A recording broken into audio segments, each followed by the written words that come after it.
बिस्मिल्लाहिर्रहमानिर्रहीम।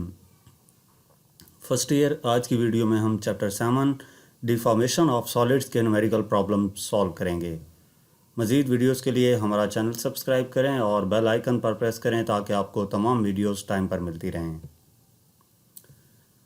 तो first numerical problem है calculate the mass of picture frame hanging from a steel nail, जिसका Young's modulus हमें दिया गया है, which is sufficient to produce a force providing shear strain as shown in the figure.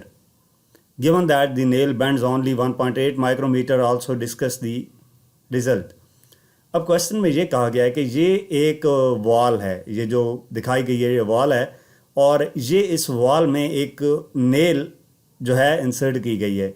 Wall के अंदर ये nail लगी है और इस नेल के साथ ये एक फ्रेम हैंग किया जाता है। जब जिस फ्रेम का वेट W है तो ये नेल जो है वो बेंड हो जाती है। अब कितनी बेंड होगी? 1.8 माइक्रोमीटर। पिक्चर जो हैंग की गई है स्टील नेल के साथ, स्टील नेल का यंग्स मॉडुलस दिया गया हमें। इसके अलावा इसका जो स्टील की जो नेल है इसका डायमीटर दिया गया 1.5 मिलीमीटर। तो इन वैल्यूज़ को सामने रखते हुए हमने ये देखना है कि मास of the picture frame calculate करना है, यानी कि ये जो फ्रेम इस नेल के साथ हैंग किया गया है इसका वेट डाउनवर्ड है, तो हमने मास कैलकुलेट करना है कि इस पिक्चर फ्रेम का मास कितना है। तो सबसे पहले हम डाटा नोट करते हैं। डाटा में क्या है? Calculate the mass of the picture. M calculate करना है। From hanging from a steel nail, steel nail का यंग्स मॉडुलस दिया गया है YS, Y यंग्स मॉडुलस और S फॉर स्टील। तो यंग्स मॉडुलस 20 × 10⁻10 पास्कल दिया गया है। which is sufficient to produce a force providing shear strain given that the nail bends only 1.8 micrometer। यानी कि जो चेंज आ रहा है ना नेल की इसमें शेयर जो स्ट्रेन प्रोड्यूस हो रहा है, तो जो चेंज आ रहा है शेयर स्ट्रेन वो delta x equal to 1.80 micrometre है, यानी कि 1.8 × 10⁻6 मीटर। इसके अलावा हमें इस फिगर में क्या दिया गया है? तो ये नेल का डायमीटर है 1.50 मिलीमीटर, मिली 10⁻³ होता है, 1.5 × 10⁻³ मीटर आ गया। और इस डायमीटर की मदद से हम रेडियस फाइंड कर लेते हैं। रेडियस डायमीटर का हाफ होता है, तो 1.5 × 10⁻³ डिवाइडेड बाय 2, ये आ जाएगा 0.75 × 10⁻³ मीटर। और ये y की वैल्यू दी गई है 5 मिलीमीटर।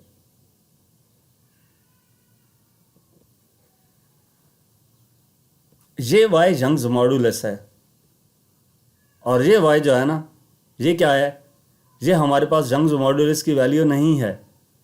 ये हमें इस स्टील की नेल जो नेल है स्टील का, ये जिस फिक्स पॉइंट से जहाँ तक जो ऑब्जेक्ट मौजूद है, जैसा कि ऑब्जेक्ट होता है तो उसकी जो लेंथ है, बेसिकली ये लेंथ हमें दी गई है इसकी।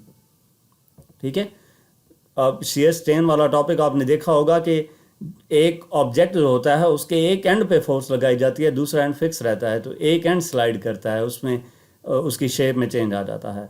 तो ये हमें लेंथ गिवन है 5 मिलीमीटर, यानी कि 5 × 10⁻³ मीटर। तो इसका हम सोल्यूशन देखते हैं। शेयर मॉडुलस का फार्मूला हमारे पास क्या होता है?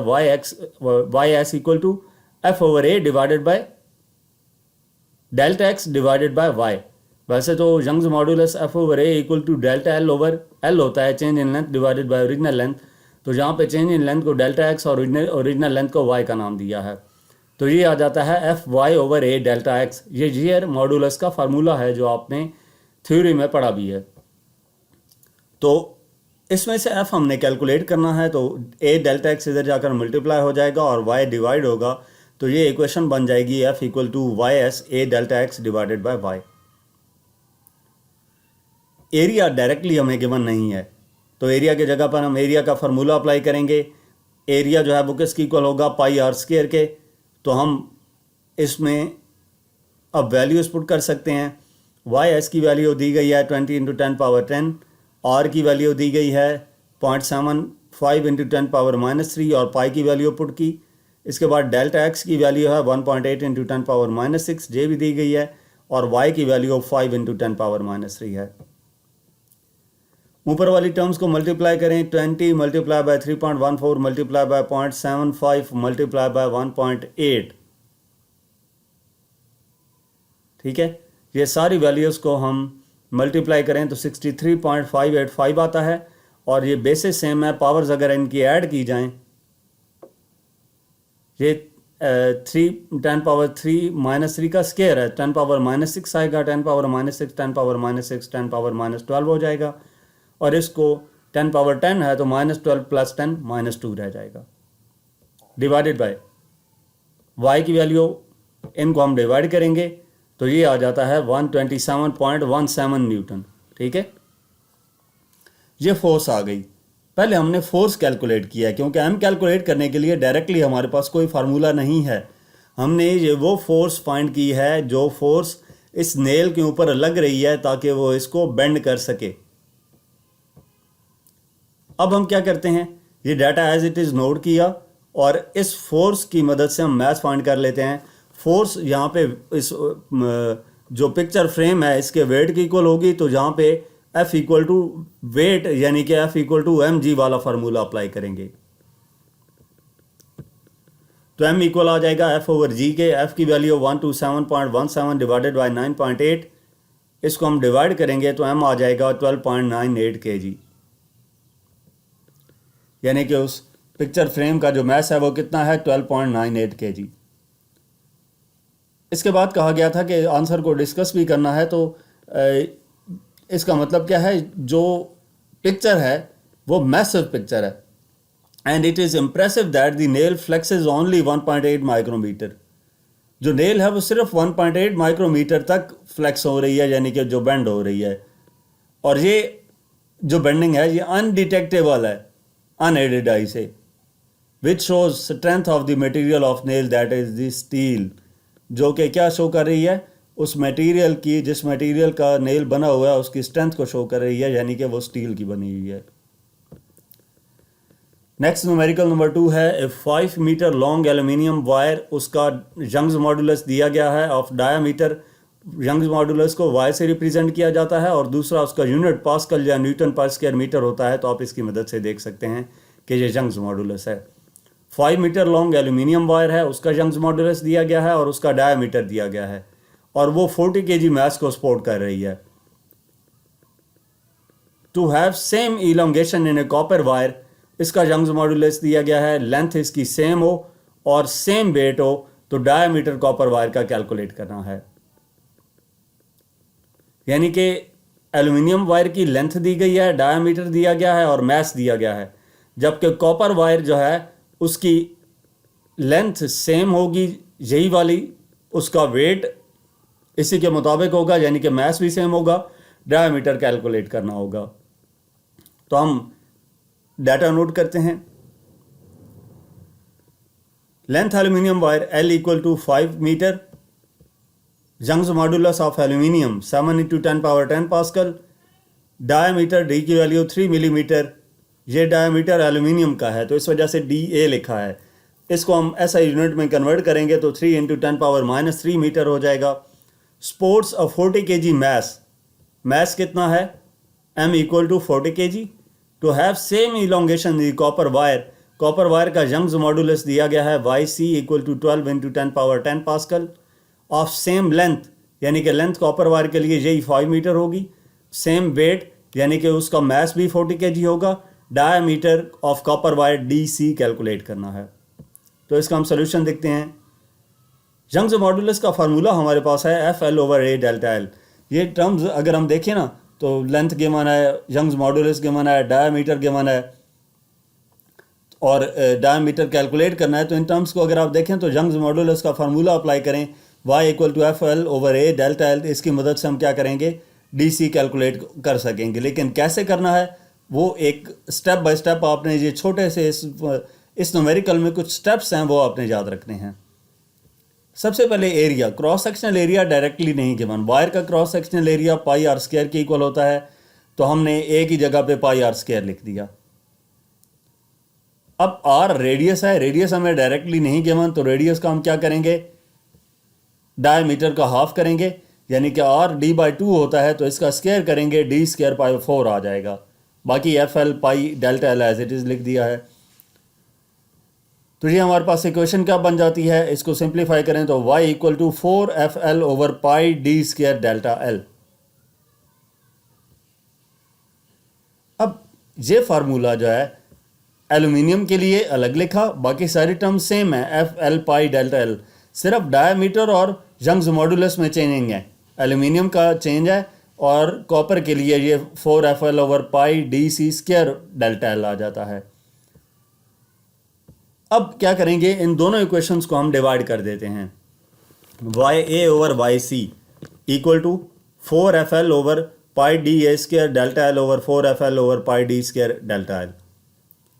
तो ये बाकी टर्म्स क्या होता है, इसको अगर हम इसके साथ सिंप्लीफाई करना चाहते हैं तो ये ऊपर जाकर उलट जाएगा, यानी कि मल्टीप्लाई बाय डिनोमिनेटर नोमिनेटर बन जाएगा, और नोमिनेटर डिनोमिनेटर में लिख दिया। 4FL से कैंसिल, पाई से कैंसिल, डेल्टा एल से कैंसिल, तो D C square over D A square आ जाता है। दोनों तरफ अंडर रूट लेंगे क्योंकि हमने डी सी कैलकुलेट करना है, तो इस डी ए इधर जाकर मल्टीप्लाई हो जाएगा, डी सी इक्वल आ जाएगा under root Y A over Y C into D A. अब ये जो किया ना, ये सारी क्या किया है हमने, डेरिवेशन की है मेन रिलेशन लाने के लिए, जिसमें वैल्यूज़ पुट करके हम आंसर फाइंड कर सकते हैं। तो इसमें आपने जो स्टेप याद रखने हैं, सबसे पहला काम क्या किया था, यंग्स मॉडुलस का फार्मूला यूज़ करके उसमें एरिया नहीं था, वहाँ पे रेडियस पुट किया, रेडियस की जगह पे डायमीटर, रेडियस को डायमीटर में कन्वर्ट किया, और फिर ये जो यंग्स मॉडुलस का रिलेशन आया y equal to 4FL over pi D square delta L, ये हमने एल्यूमिनियम और कॉपर के लिए अलग अलग लिखा, और उसके बाद इनकी रेशो ली। रेशो लेने के बाद इसमें हमने क्या कैलकुलेट करना था, डी सी, तो डी सी को एक तरफ किया सिंपली। तो ये जो हमारे पास रिलेशन बन गया, इसमें वाई ए वाई सी और डी ए की वैल्यूज़ मौजूद हैं, वो इसमें पुट करेंगे तो डी सी की वैल्यू आ जाएगी। डाटा हमने एज इट इज़ नोट कर लिया, रिलेशन लिखा, वाई ए वाई सी और डी ए की वैल्यूज़ पुट की, ये डिवाइड होके 0.58 आ जाता है इंटू 3 इंटू 10⁻³ 0.58 का अंडर रूट 0.76 आ गया इंटू 3 इंटू 10⁻³ इसको हमने 0.76 को 3 से मल्टीप्लाई किया तो 2.28 इंटू 10⁻³ आ जाता है, यानी कि डी सी आ जाता है 2.28 मिलीमीटर। यानी कि ये क्या है, diameter of copper wire 2.28 millimetre, जो कि हमने कैलकुलेट करना था। नेक्स्ट न्यूमेरिकल नंबर 3 है, 4 kg mass is hanging with the help of 1.5 meter long steel wire जिसका यंग्स मॉडुलस दिया गया है। Another mass of 6 kg is hanging to the 4 kg mass with the help of 1 meter long brass wire. Both wires have diameter 0.5 centimeter. Calculate the total elongation in the whole system of wires. Also calculate the total strain energy. अब इस numerical में क्या है कि एक 4 kg mess है और उसको 1.5 मीटर स्टील वायर की मदद से हैंग किया गया है। एक और मैस है 6 kg का और उसको हैंग किया गया है 4 kg मैस के साथ 1 मीटर लॉन्ग ब्रास वायर की मदद से। यानी कि पहले 4 kg मैस को स्टील वायर की मदद से हैंग किया और फिर 6 kg मैस को brass wire 1 metre brass wire से हैंग किया। दोनों का यंग्स मॉडुलस भी दिया गया और दोनों की लेंथ भी दी गई है। दोनों वायर्स का डायमीटर 0.5 सेंटीमीटर है। तो कैलकुलेट ये करना है कि total elongation in the whole system of the wire, total elongation कितनी होगी, और कैलकुलेट करना है टोटल स्ट्रेन एनर्जी को भी। तो हम इसमें डाटा नोट करते हैं। डाटा में क्या है, पहले एम एस गिवन है, यानी कि mass of steel wire 4 kg है, mass attached to steel wire. Length उस स्टील वायर की कितनी है, 1.5 मीटर, और यंग्स मॉडुलस 20 इंटू 10⁻10 पास्कल है। अनदर मैस 6 kg मैस को हैंग किया गया है ब्रास वायर के साथ, तो इसको हम बी लिखेंगे, mass attach to brass wire. Length of the brass wire L B आएगा 1 मीटर, और Young's modulus Y B 1 into 10⁻10 pascal है। Both wires have same diameter same है, यानी कि D S D B equal है 0.5 0.25 centimetre, और इसको हम मीटर में कन्वर्ट करें तो डिवाइडेड बाय 100 करेंगे, मीटर में कन्वर्ट हो जाएगा, 0.0025 मीटर आ जाता है। Calculate the total elongation in the whole wire system. इस डायमीटर की मदद से रेडियस भी फाइंड कर लिया, क्योंकि उसकी भी हमें ज़रूरत पड़ेगी। डायमीटर को 2 से डिवाइड किया तो रेडियस आ गया। टोटल इलोंगेशन यानी कि डेल्टा एल, जो चेंज इन लेंथ आएगा वो कैलकुलेट करना है, और टोटल स्ट्रेन एनर्जी कैलकुलेट करनी है। तो इसका हम सोल्यूशन देखते हैं। सबसे पहले डेल्टा एल कैलकुलेट करने के लिए यंग्स मॉडुलस अप्लाई करेंगे, y = FL/A डेल्टा एल। अब इसमें फोर्स डायरेक्टली नहीं गिवन, एरिया डायरेक्टली नहीं गिवन हमें डाटा में, तो F की जगह पे फोर्स जो है वो वेट की इक्वल होगी और एरिया πr² की इक्वल होगा। तो mgL/πr² y आ जाएगा डेल्टा एल। डेल्टा एल को उधर ले जाएंगे, y इधर आकर डिवाइड हो जाएगा। तो डेल्टा एल एस इसकी इक्वल आ जाएगा, MS LS और YS बाकी टर्म सेम रहेंगी। और इसी तरह डेल्टा एल एस में हम वैल्यूज़ पुट करें अगर, तो ये डेल्टा एल एस की वैल्यू आ जाएगी। ये आपने वैल्यूज़ पुट की हैं। MS की value mass attach to steel wire. अब कितना मैस अटैच किया गया है? टोटल मैस है 6 + 10, क्योंकि ये बेसिकली जो सिचुएशन है ना न्यूमेरिकल में, इसमें स्टील वायर ऊपर है, दरमियान में 4 kg मैस अटैच है, उसके बाद ब्रास वायर नीचे है और ब्रास वायर के एंड पे 6 kg मैस अटैच है। तो इसका मतलब ये है कि डेल्टा एल एस कैलकुलेट करते वक्त टोटल मैस जहाँ पे कनेक्ट किया गया है कितना? 10। जी की वैल्यू 9.8, एल एस की वैल्यू 1.5, पाई की वैल्यू, r² की वैल्यू, YS की वैल्यू जहाँ पे दी गई है। तो ये डेल्टा एल एस आ जाएगा हमारे पास 147 डिवाइडेड बाय 981250, यानी कि 0.15 × 10⁻³ तो ये डेल्टा एल एस की वैल्यू आ गई। इसी तरह डेल्टा एल बी जो ब्रास वायर में इलोंगेशन आएगी, अब ब्रास वायर के साथ सिर्फ 6 kg मैस अटैच था, तो यहाँ पे m की जगह पे 6 लिखेंगे, बाकी वैल्यूज़ एज इट इज़ वहाँ पे हैं। तो इन वैल्यूज़ को हम सिंप्लीफाई करेंगे तो डेल्टा एल बी आ जाएगा 1.2 × 10⁻³ अब हमने टोटल इलोंगेशन कैलकुलेट करनी है, यानी कि delta L B plus delta L S. तो इन दोनों को ऐड करेंगे, डेल्टा एल की वैल्यू आ जाएगी 1.35 मिलीमीटर। उसके बाद टोटल एनर्जी कैलकुलेट करनी है। तो टोटल एनर्जी किसकी इक्वल होगी? पोटेंशियल एनर्जी के। पोटेंशियल एनर्जी का formula 1/2 YA delta L² L है।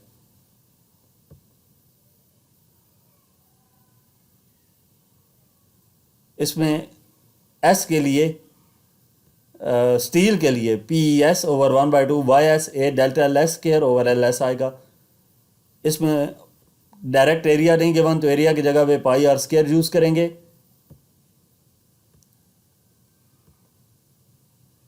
उसके बाद इसमें वैल्यूज़ पुट कर देनी है ऊपर वाली इक्वेशन में। वैल्यूज़ पुट करके सिंप्लीफाई करें तो PES आ जाता है 0.007 जॉल। और इसी तरह PEB कैलकुलेट करेंगे, वही रिलेशन यूज़ करके वैल्यूज़ पुट करेंगे तो PEB आ जाएगा 0.035 जॉल। हमने टोटल स्ट्रेन एनर्जी कैलकुलेट करनी है, तो दोनों एनर्जीज़ को ऐड कर लेंगे और ये हमारे पास आंसर आ जाएगा 0.042 जॉल। नेक्स्ट न्यूमेरिकल नंबर 4 है। Rod of 90 millimetre square has length of 3 metre. एक रॉड है 90 मिलीमीटर स्क्वायर का। 90 मिलीमीटर स्क्वायर से मुराद मीटर स्क्वायर एरिया का यूनिट होता है, तो ये क्रॉस सेक्शनल एरिया है उसका, और उस मीटर रॉड की लेंथ दी गई है। Stress of 300 megapascal is applied to stretch the rod.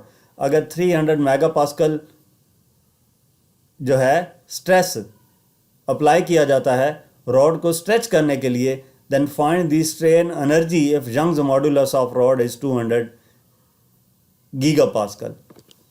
Strain energy calculate करनी है अगर यंग मॉडुलस रॉड का 200 गीगापास्कल हो। तो डाटा में क्या है? सबसे पहले हमें क्रॉस सेक्शनल एरिया दिया गया है 90 मिलीमीटर स्क्वायर।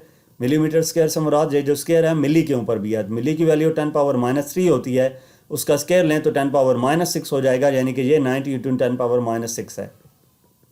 लेंथ 3 मीटर दी गई है। स्ट्रेस ऑफ 300 मेगापास्कल, स्ट्रेस को हम सिग्मा से रिप्रेजेंट करते हैं 300 मेगापास्कल, यानी कि 300 × 10⁻6 pascal. Apply to stretch the rod, then find the strain energy if strain energy calculate करनी है उसको यू से रिप्रेजेंट किया जाता है। यंग्स मॉडुलस ऑफ रॉड का हमें दिया गया है y equal to 200 giga pascal, यानी कि 200 इंटू 10⁻9 पास्कल।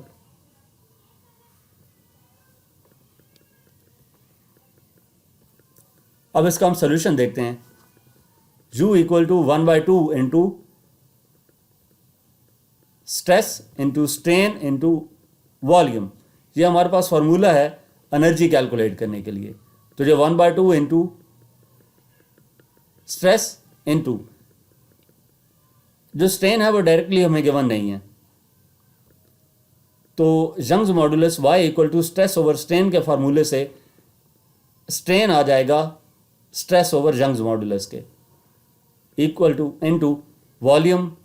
वॉल्यूम किसके इक्वल होता है? Cross sectional area multiply by length. तो ये हमारे पास इक्वेशन क्या बन जाएगी? ये सिग्मा स्क्वायर आएगा, इसको आपने करेक्ट कर लेना है। ऊपर जो सिग्मा लिख टू sigma square AL over 2y। Values put कर देंगे इसमें। सिग्मा की वैल्यू दी गई है, एरिया की वैल्यू दी गई है, L की वैल्यू दी गई है और y की वैल्यू भी दी गई है। तो ये ऊपर वाली टर्म्स को मल्टीप्लाई करें 2.43 इंटू 10⁻13 आ जाता है, डिवाइडेड बाय 4 इंटू 10⁻11। तो ये एनर्जी आ जाएगी 0.6075 इंटू 10⁻2 जाउल, यानी कि U इक्वल टू 60.75 जाउल आ जाएगा।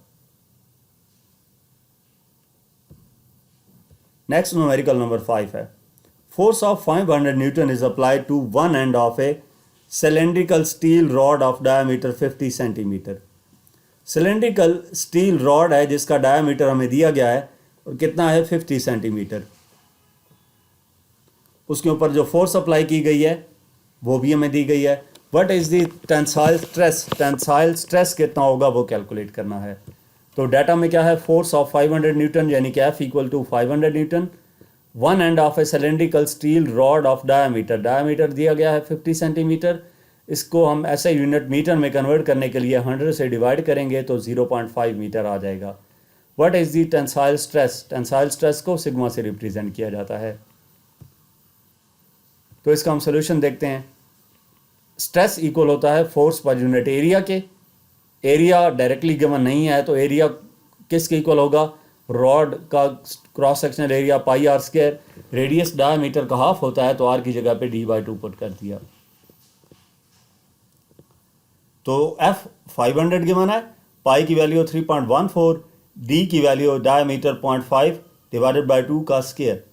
तो ये आ जाएगा 500 डिवाइडेड बाई 3.14 इंटू 0.25 का स्क्वायर, यानी कि इसको हम सिंप्लीफाई करें तो 2547.8 आ जाता है। पॉइंट को 3 डिजिट लेफ्ट साइड पर मूव करें तो 2.5478 इंटू 10⁻3 न्यूटन पर स्क्वायर मीटर आ जाता है। जो स्ट्रेस है उसका फार्मूला फोर्स ओवर एरिया है, फोर्स का यूनिट न्यूटन, एरिया का यूनिट मीटर स्क्वायर। तो ये न्यूटन पर स्क्वायर मीटर आ गया और 10⁻3 किलो के इक्वल होता है, तो ये 2.5 किलो न्यूटन पर स्क्वायर मीटर आ जाएगा। तो यहाँ तक हमारे पास इस चैप्टर के न्यूमेरिकल प्रॉब्लम्स से। मजीद किसी भी चैप्टर के एक्सरसाइज सॉल्यूशंस देखने के लिए आप हमारा चैनल विजिट करें। इसके अलावा अगर आप पास्ट पेपर्स या प्रैक्टिकल बेस्ड असेसमेंट की वीडियोस देखना चाहते हैं तो यूट्यूब पर हमारा चैनल देख सकते हैं। Thank you.